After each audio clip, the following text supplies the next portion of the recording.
안녕하십니까, 최현식입니다. 저는 지금 보시는 바와 같이 지방에 내려왔는데 많은 분들이 지금 시장의 변동성을 바라보시면서 불안해하시고 걱정하시는 것 같아서 저도 나름대로 차 안에서 영상을 준비를 했습니다. 들어보시고 여러분들의 의사결정에 도움이 되셨으면 좋겠습니다. 그럼 시작하도록 하겠습니다. 시장에 많은 변화들이 지금 나타나고 있죠, 갑작스럽게. 그래서 오늘은 연준 의장의 이야기를 통해서 시장을 한번 살펴보려고 합니다. 물론 여러 애널들의 분석이 있긴 하지만 사실은 파월의 이야기를 직접 듣는 것이 훨씬 더 효과적이지 않을까라고 생각이 들어집니다. 26일날 동부 시간인데요, 미국 아침 7시 MBC TV 투데이에 출연을 했습니다. 굉장히 이례적인 사건인데요. 왜냐하면 이 프로 자체가 연예인들이 나오는 아침 방송인데 파월이 등장했습니다. 시사 채널에 나왔다 그러면 별로 놀랍지 않을 건데 연예인들이 나오는 프로그램에 나왔고, 또 한 가지 사실은 아침 일찍 나왔다는 거죠. 보통 이 정도 되면 굉장히 긴급성이 있다라고 판단이 들어지는 대목입니다. 파월이 이곳에서 크게 4가지 정도를 이야기한 걸로 분석하고 있습니다. 저는 지금 미국의 현 상황을 봤을 때 질병의 문제가 굉장히 강력하다, 확산되고 있다, 이 부분에 대해서 이야기를 했고요. 물론 이제 통계를 보니까 9만 명을 넘어가고 있는 상황이 지금 상황입니다. 곧 있으면 중국을 넘어설 거라고 얘기하고 매일 10,000명씩 확진자가 퍼지고 있는 상황에서 뉴욕은 거의 50%, 한 4만 명 이상의 확진자가 나오고 있으니까 상당히 지금 미국의 질병 사태는 만만치 않은 상황에 있음에 분명합니다. 두 번째 이야기하는 것은 미국의 상황이 좋지 않은데 그 근본적 이유가 질병 때문이라는 거죠. 그러니까 침체의 원인이 미국 자체 내부에 있는 경제적 상황 때문이 아니라 질병 때문이다라고 지금 이야기하고 있는 것입니다. 그 얘기의 본질적 세 번째 의미는 뭐냐 하면 미국 경제는 하반기에 반등할 것이라고 얘기하는 겁니다. 전제는 물론 이제 지금의 질병의 사태가 해결되어야만 한다는 전제가 있긴 하지만 분명히 시간의 흐름 안에서 질병의 문제가 해결되고 나면 충분히 미국 경제는 다시 반등할 수 있다라는 자신감을 보여주고 있습니다. 만약 그렇게 되지 않으면 어떻게 될 것이냐라고 했을 때 네 번째 연준 의장이 얘기한 건 뭐냐 하면 걱정하지 마라. 경기 부양을 위해서 페드가 할 수 있는 역할은 굉장히 많이 있고 무제한의 탄약을 보유하고 있기 때문에 충분히 방어할 수 있다라는 어떤 자신감. 이런 얘기를 하면서 굳이 아침 방송에, 그것도 시사 프로그램이 아닌 연예인들이 나온 아침 방송에 나올 수밖에 없었던 근본적인 이유는 불안 때문일 겁니다. 이대로 그냥 내버려두고 지표가 발표된다면 시장에 큰 충격을 줄 수 있다라는 다급성, 긴급성, 시급성, 이런 것들이 동반되다 보니까 이례적인 사건이 나왔죠. 그런 긴급성, 시급성을 가질 수밖에 없었던 이유는 뭐냐 하면 실업보험 청구 건수 발표라는 이벤트를 1시간 앞두고 있었기 때문입니다. 그 지표가 상당히 지금 나빴죠. 우리가 지금 확인하고 있지만 발표된 청구 건수를 보니까 328만 3천 건이었습니다. 이게 어느 정도의 수치냐 하면 2차 오일 쇼크 때 1982년도인데요. 그때 기록이 69만 5천 건이었습니다. 수치로 보면 4배가 넘는 수치죠. 2016년 미국의 형님께서 이제 당선이 되셨을 때 3년 반 동안 만들어진 일자리가 750만 개입니다. 그 비율로 따지면 한 절반가량 되는 거죠. 작지 않습니다. 그러니까 이 정도의 충격적인 지표가 나온다면 투자 시장의 상황은 불을 보듯 뻔한 거죠. 골드만삭스도 비슷한 예상을 했죠. 실업보험을 신청하기 위해서 많은 사람들이 컴퓨터를 사용하지 않습니까? 그 신청이 워낙 많다 보니까 서버가 다운됐다 이렇게 얘기를 하더라고요. 근데 이제 이 실업보험이라는 것이 이번 주만 하는 것이 아니라 매주마다 매일마다 신청하는 거니까 결국에는 미국의 실업보험 청구 건수는 계속해서 늘 수밖에 없는 거고, 이런 추세로 계속 가면 실업률은 20% 달할 것이다, 이런 전망을 골드만삭스는 했습니다. 중요한 건 뭐냐 하면 그럼에도 불구하고 어제장을 보면 S&P 500 지수가 6.24%, 다우 지수가 6.38%, 나스닥 지수가 5.6%를 상승합니다. 말이 안 되는 거죠. 분명히 실업보험 청구 건수를 보면 이건 역대급이고 오일 전쟁보다 더 큰 수치임에도 불구하고 시장은 반전을 했다는 거죠. 그만큼 지금 페드의 역할을 시장에서 중요하게 생각하는 거고, 더군다나 그날 저녁에 발표된 4분기, 그러니까 2019년 4분기 GDP 수치도 예상을 뛰어넘는 수치가 나왔습니다. 4분기 GDP 판매 같은 경우에 보면 3.1%가 나오고요. 4분기 GDP 물가지수를 보면 1.4%가 나왔습니다. 물론 이제 4분기 전체 GDP는 2.1%가 나왔지만 연준 의장이 얘기한 것들이 증명된 거죠. 미국은 기억하시죠? 질병 문제가 나타나기 전까지는 경제적으로 봤을 때 미국은 좋다, 좋았다. 질병의 문제가 없었다면 이 상승세를 계속 유지할 수 있다.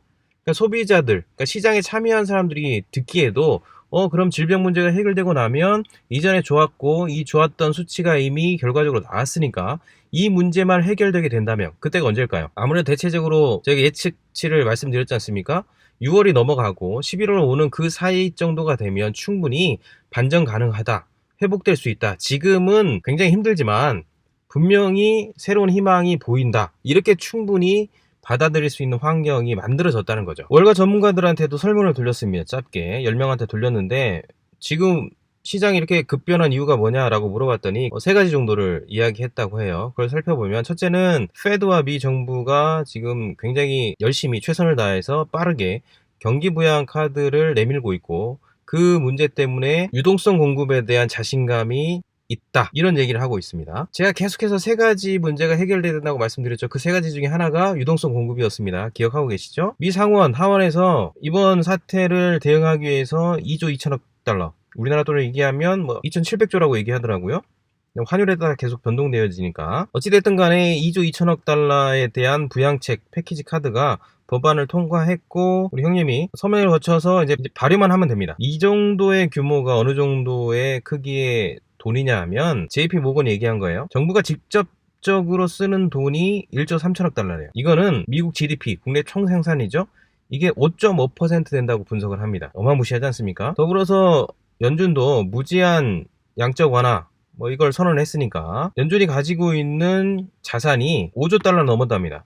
5조 2,540억 달러. 계속해서 빠르게 연준도 자산을 확장하고 있는 거죠. 그 얘기는 시장에 있는 회사채부터 시작해서 여러 가지를 사주고 있는 겁니다.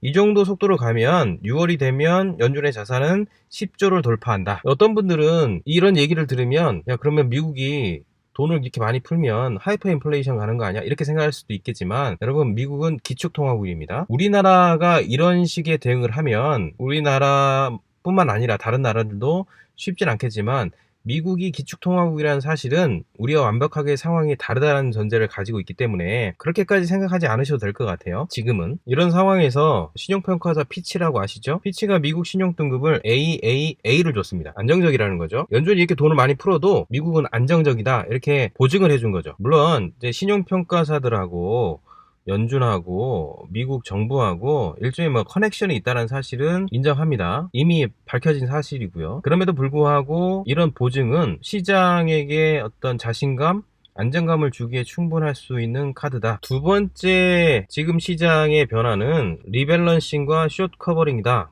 이렇게 분석을 합니다. 구체적으로 설명하면 시간도 많이 가고 머리도 아프시니까 제가 쉽게 말씀드릴게요. 일단 숏 커버링은 뭐냐 하면 빌려서 팔았던 주식을 되갚기 위해서 다시 사는 환매수 이렇게 정의를 하는데 그냥 알기 쉽게 이해하기 편하게 말씀을 드리면 인공지능이 만들어진 알고리즘에 따라서 기계적으로 매수를 한 것 이렇게 보시면 될 것 같습니다. 사람이 한 것이 아니라 프로그램, 알고리즘에 따라서 운영되어지는 그 부분이 작동을 했다라는 거죠. 또 하나는 리밸런싱인데 보통 이제 포트폴리오를 구성하면 우리가 그렇지 않지만 좀 이제 투자가 큰 펀드들 이런 거 같은 경우에는 자산을 분배를 합니다. 여러 가지로 분배할 수 있겠죠. 근데 심플하게 얘기하면 채권과 주식 이렇게 이제 포트폴리오 가지고 작전을 짜는데 위기가 발생하고 채권 쪽에 더 많은 포션을 줬다는 거죠. 10이라고 했을 때 채권 8, 주식 2, 채권 7, 주식 3 아니면 5대 6, 6대 5 이런 식으로 자산을 분배해서 투자를 했는데 갑자기 시장이 변화가 나타나면서 분위기가 바뀐 거죠. 공기 흐름이 바뀐 거죠. 그러면서 채권과 주식의 비율을 다시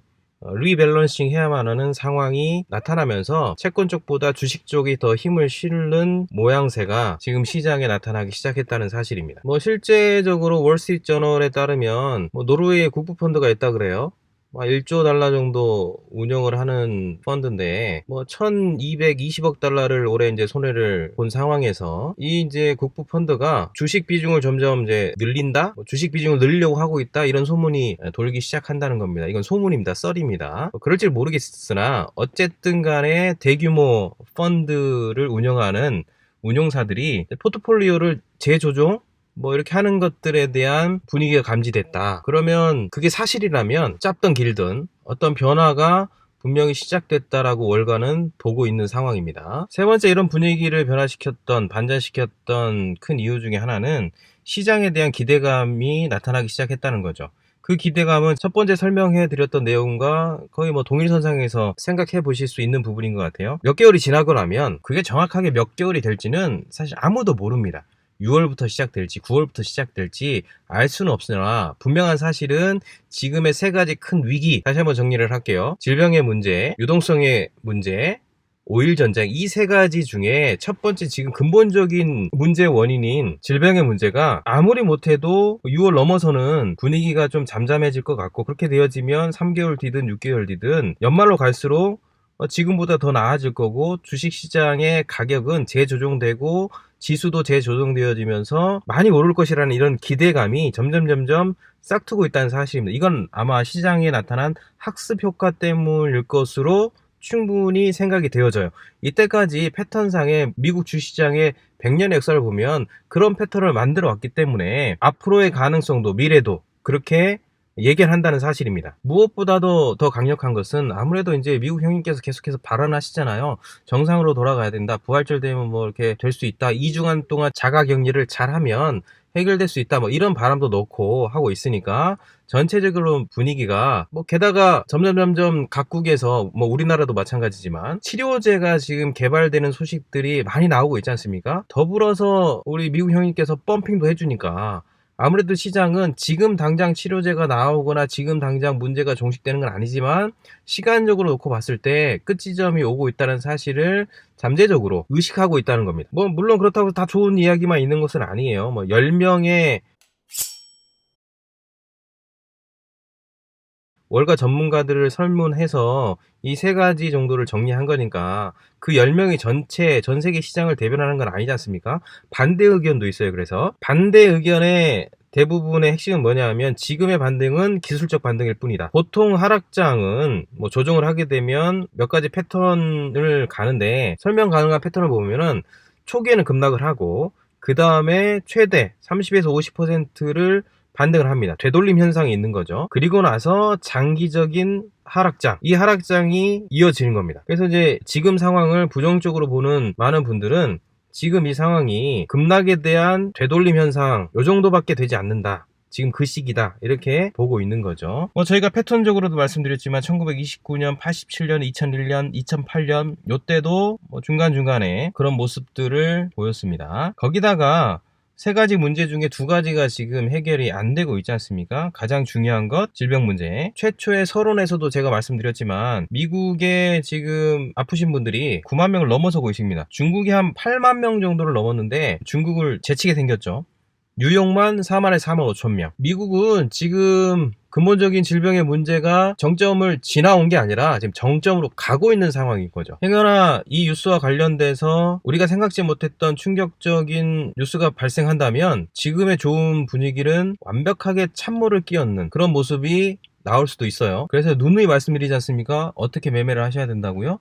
빚을 내지 말고 분할 매수를 하고, 어떻게 분할을 할 것이냐, 그건 각자의 판단에 맡기겠지만 굉장히 많이 불안해 하시는 분들은 많이 쪼개시면 돼요. 많이 불안하시면 돼요. 각자의 역량에 따라서 분할로 차근차근 들어가시면 되는 거죠. 그 세 번째 중에 두 번째는 유가죠. 이번 주말쯤 돼서 제가 유가와 관련된 뉴스를 다시 한번 정리해서 말씀드리겠지만 대체적으로 지금 상황은 여러 가지 노력을 하고 있음에도 불구하고 결론이 안 났습니다. 그래서 유동성 공급의 문제는 어느 정도 실마리를 찾아가고 있지만 두 가지 문제가 아직 해결되지 않았기 때문에 언제든지 시장에 찬물을 끼얹을 수 있는 사건들이 나타날 수 있는 어려움이 있다라고 월가의 수많은 사람들도 생각하는 상황인 거죠. 그렇다면 지금 차트를 가지고 기술적인 분석을 잠깐 하고 마무리를 하도록 하겠습니다.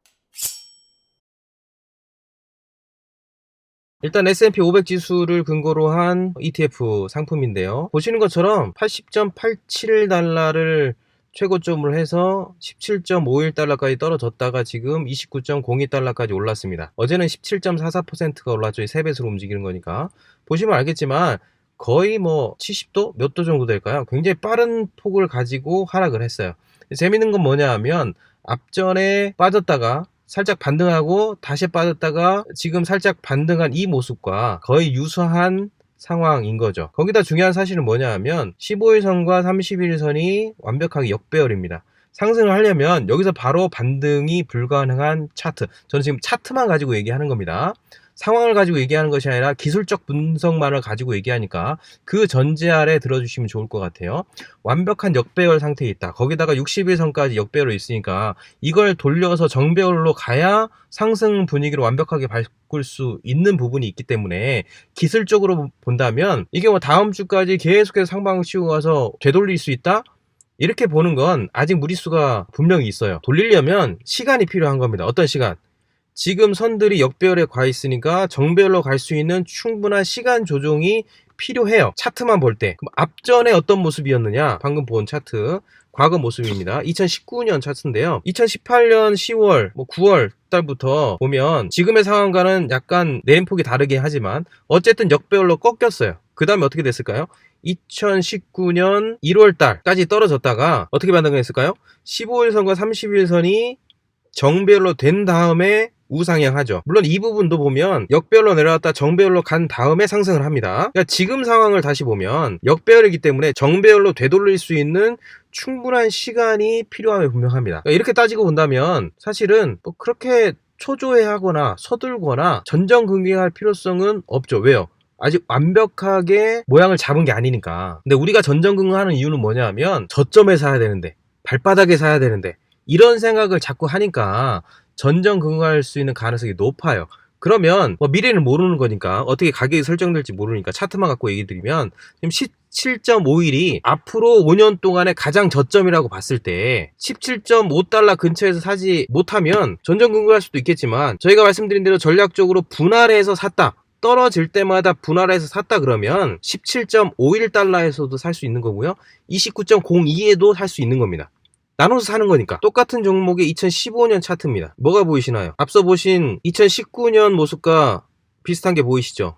급락했다가 역배열 상태에서 정배열로 돌이킬 수 있는 충분한 시간. 2015년 12월 이후에도 급락했다가 다시 정배열로 가는 충분한 시간 이후에 모양을 만들어 놓고 가는 것. 이게 지금 패턴상으로 똑같이 보이는 모습. 2011년에도 똑같이 그런 모습이 나타나요. 급락했습니다. 단기간에 역배열이죠. 그리고 나서 시간 조정을 받고 정배열로 만들고 난 다음에 다시 올라가죠. 그럼 S&P 500과 관련된 ETF만 그렇게 움직였느냐? 결코 그렇지 않습니다. 대부분의 종목들이 정배열로 만들어 놓고 난 다음에 움직입니다. 이건 LIT라는 ETF 종목입니다. 저희 방송을 전부 다 보신 분들은 LIT ETF가 무슨 종목인지 아시죠? 2차전지 관련 ETF입니다. 10가지 정도 기업들이 구성되어 있는데요. 테슬라, LG화학, 삼성 SDI 이런 종목들로 구성된 ETF 종목입니다. 똑같이 빠졌습니다. 맞죠? 내려왔다가 1차 반등, 또 떨어졌다가 또 반등. 비슷한 모습을 보이죠? 지금 역배열입니다. 그럼 여기서 바로 올라가느냐? 차트상으로만 보면 되돌림의 시간이 필요한 거죠. 정배열 갈 수 있는 시간이 필요한 겁니다. LIT ETF의 2016년 차트입니다. 떨어졌죠? 어떻게 올라갔나요? 시간 조정을 받고 난 다음에 정배열을 만들어 놓고 다시 올라가죠. 2015년 차트입니다. 떨어졌습니다. 급락은 아니죠. 급락은 아니지만 우하향에서 역배열로 쭉 떨어지죠. 15일선, 30일선, 60일선 쭉 떨어지고 난 다음에 어떻게 반등하나요? 바로 반등하지 못합니다. 시간 조정 가죠? 정배열을 만들죠? 그리고 올라가는 거. 이게 기본적으로 차트에서 보여지는 상승의 모습입니다. 그럼 다시 S&P 500 지수와 관련된 ETF 종목을 보면 어떻게 가야 될까요? 지금 당장 50불까지 갈 수 있을까? 차트상으로만 보면 절대 불가능하죠. 올라갔다 하더라도 어떻게 될까요? 다시 내려와야 됩니다. 왜요? 모양을 만들어야 되니까. 최초는 15일선과 30일선의 모양을 만들고 그 다음에 60일까지의 모양을 만들고 난 다음에 우상향하는 패턴. 그러니까 제가 계속 강조드립니다. 차트상으로만 얘기하는 겁니다. 차트상으로만 본다면 시간이 필요하죠. 만드는 시간. 그래서 너무 조급해하지 마시고요. 분할로 자기 현금 보유고 안에서 빚 없이 전략적으로 분할로 차근차근히 조급해하지 마시고 들어가신다면 시장에 참여하신다면 좋을 것 같습니다. 꼭 부탁드리고 싶은 거 지인들에게 꼭 많이 알려주시고요. 반드시 뭐 하시라고요? 공부하시라고. 남들에 따라 움직이지 마시고요. 여러분들이 스스로 의사결정할 수 있는 힘을 길러갈 수 있는 우리 팀 됐으면 좋겠습니다. 저희도 최선을 다해서 또 정리해서 말씀드리도록 하겠습니다. 감사합니다.